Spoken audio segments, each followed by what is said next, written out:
인생을 살면서 가장 큰 배신을 당한 것 같습니다. 그것도 결혼이 코앞이라고 생각했던 그녀에게 배신을 당하다니 더 괴롭네요. 친구들이 그러더군요. 진짜 그년이랑 결혼하기 전에 알고 파혼한 걸 다행으로 여기라고요. 그렇게 생각할 수도 있는 문제이지만 역시 마음이 아픕니다. 답답한 마음 풀어낼 겸 제가 당한 일을 풀어보겠습니다. 그녀와는 사회 초년생이던 시절에 만났습니다. 첫 직장 잡기도 전에 우연히 만나서 사귀게 되었고요. 여러 번 헤어질 뻔도 했지만 결국 계속 사귀면서 5년 가까운 시간이 지났습니다.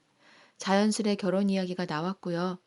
결혼 이야기가 나오기 전에 시험 삼아 동거부터 시작했습니다. 동거 생활도 큰 문제 없었고 정말 며칠만 있으면 상견례할 생각이었습니다. 세상 분위기가 좀 나아지는 대로 결혼식도 조촐하게 할 예정이었지요. 저는 IT 회사 쪽에 근무하고 있고요. 그녀는 모 재단에서 근무한다고 알았습니다. 재단도 이상한 곳이 아니라 멀쩡한 곳이고요. 그녀가 처음부터 절 속였다고는 생각 못했지요. 약 한 달 정도 전의 일이었습니다. 그때 우리 회사에 문제가 좀 있었어요. 바이러스 때문에 회사 일감이 적어졌거든요. 그날은 여러 가지 문제로 도저히 일을 더 할 수 없을 지경이었습니다. 그래서 사장님의 특명으로 그냥 전원 일찍 퇴근했습니다. 예기치 못한 조퇴에 저는 별 생각 없이 집으로 돌아갔습니다. 그런데 집에 돌아가니 그녀가 있는 겁니다. 분명 재단에 출근했어야 할 그녀가 집에서 자는 겁니다. 그것도 술 냄새가 풍기는 채로 말이지요. 이상하지 않습니까? 출근해야 할 사람이 이제 점심때가 좀 지났는데 술 취해서 집에 있다니요. 그래서 그녀를 깨워서 무슨 일이냐고 물었습니다. 그녀가 절 보고 놀라서 묻더군요. 회사 안 가고 뭐 하냐고요. 제 이야기를 하고 그녀 이야기를 들었습니다. 그녀 역시 대단 쪽에서 일이 끊겨서 잠시 쉰다고 합니다. 무급휴가 명령이 떨어져서 속상해서 술 한잔했다고 하더군요. 솔직히 그 말을 들은 순간부터 의심했습니다. 제가 아는 그녀는 술이 떡이 되는 거로 스트레스 해소하는 그런 사람이 아니었거든요. 버럭 의심이 들었지만 일단은 모른 척했습니다.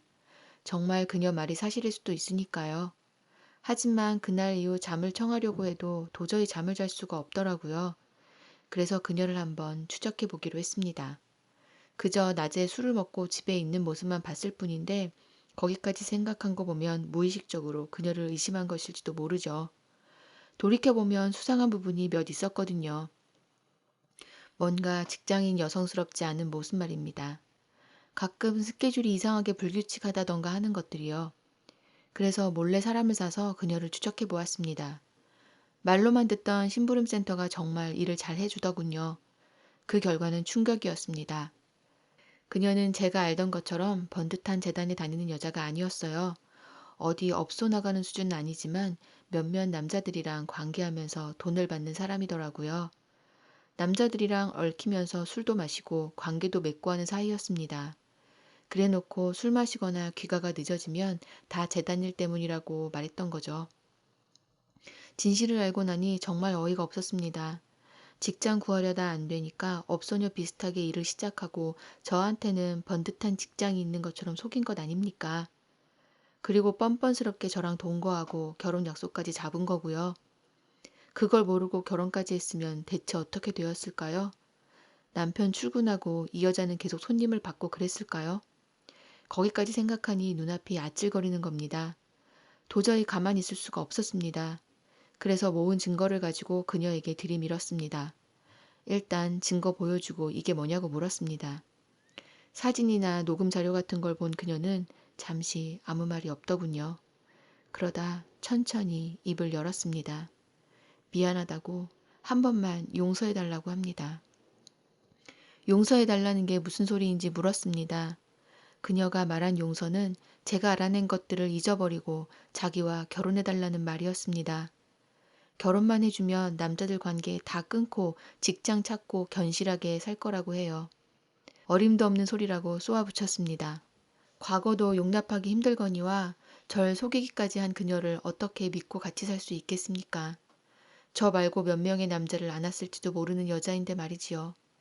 그래서 그녀더러 나가라고 했습니다. 제가 보증금 내고 월세 내는 곳이었으니까요. 제 마음을 돌릴 수 없다는 걸 알자 그녀도 세게 나오더군요. 절 때리려고 하길래 내 몸에 손대면 나도 때릴 거라고 하니 무서워서 손을 올리지 못합니다. 그리곤 뭐 잘했다고 엉엉 울면서 나가버리더군요.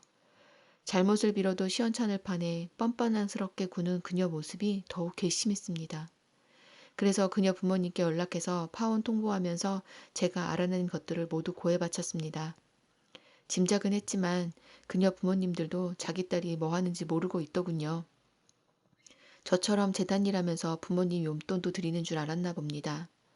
실제로는 몸 팔면서 돈 버는 거나 다름없었는데 말이지요. 자세한 사정은 모르지만 그녀 부모님이 그녀를 제대로 잡은 모양입니다. 제게 더 이상 연락이 오지 않더라고요. 그녀 부모님이랑 몇 번 연락 주고 받았는데 딸 자식 교육 잘못시켜 면목이 없다면서 파혼해도 원망하지 않겠다고 그러십니다. 그녀 본인에게 받아야 했을 사과지만 부모님께나마 대신 받으니 조금은 위안이 되더군요. 그렇게 그녀와는 연을 끊었습니다. 배신당한 상처는 아직 낫지 않았지만 이겨내야 하겠지요. 이제 절 배신한 그녀 문제는 대충 정리가 되었네요. 앞으로 어떻게 살아야 할지 고민해 봐야겠습니다.